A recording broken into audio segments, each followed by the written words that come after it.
kan kita harus melihat secara keseluruhan. Kantor Menko ini adalah tim pengendali inflasi pusat dan Mendagri, gubernur untuk tim pengendali inflasi daerah.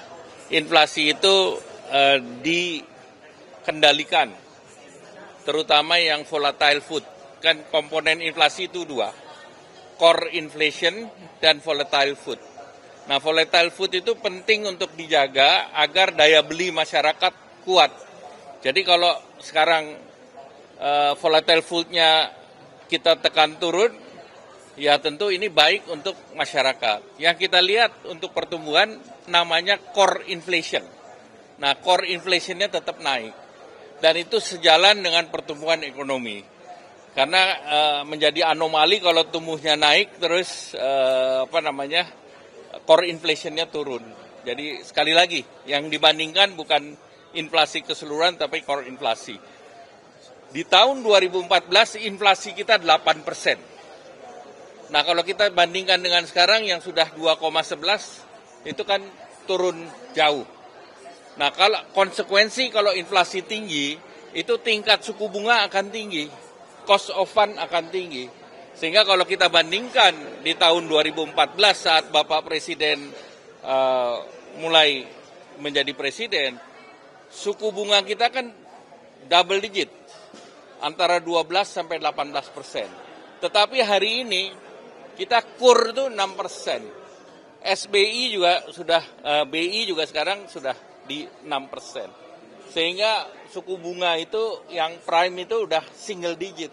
Jadi artinya justru ini mengurangi Fed daripada ekonomi biaya tinggi. Tetapi kita akan pertahankan 2,5 plus minus 1. Karena 2,5 plus minus 1 kan amanat dari undang-undang dan APBN. Dan ini within the range. Jadi kita tidak khawatir itu karena kita lihat juga indikator lain apa terhadap ekonomi. Indeks keyakinan konsumen masih positif. Kemudian kita lihat juga cadangan devisa kita.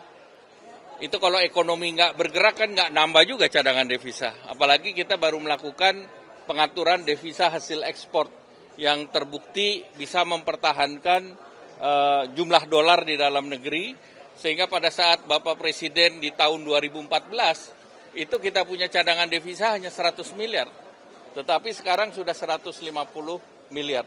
Dan rupiah, kan baru beberapa waktu yang lalu, semua tidak ada yang percaya bahwa rupiah kita bisa tekan ke angka level sekarang, 15.300. Kemudian indeks harga saham gabungan, itu kita sudah melihat bahwa ini bisa tembus ke 8.000. Jadi itu membuktikan bahwa ekonomi bergerak. Demikian.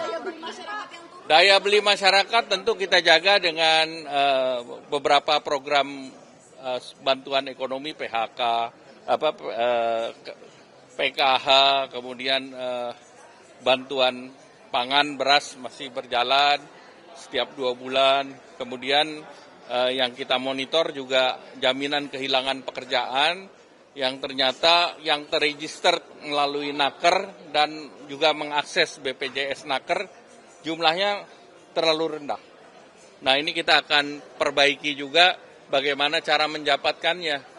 Karena kalau jumlahnya rendah, anggaran yang sudah disiapkan sebesar 1,3 triliun untuk menjadi bantalan mereka yang terkena PHK atau switching job, itu mereka tidak nikmati. Nah, dengan adanya revisi nanti JKP, itu kita berharap angka ini bisa naik. Kalau angka ini naik, maka bantalan terhadap kelas menengah akan semakin kuat. Ya, terima kasih.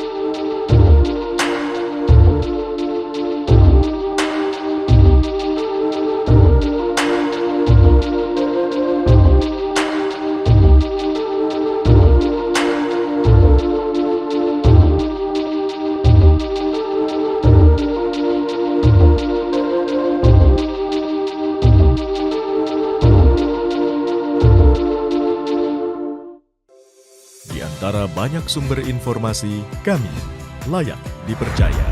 Karena kami menggali lebih dalam, berpihak pada kebenaran, berpegang pada data dan fakta, agar layak Anda jadikan referensi. Kompas TV, independen, terpercaya.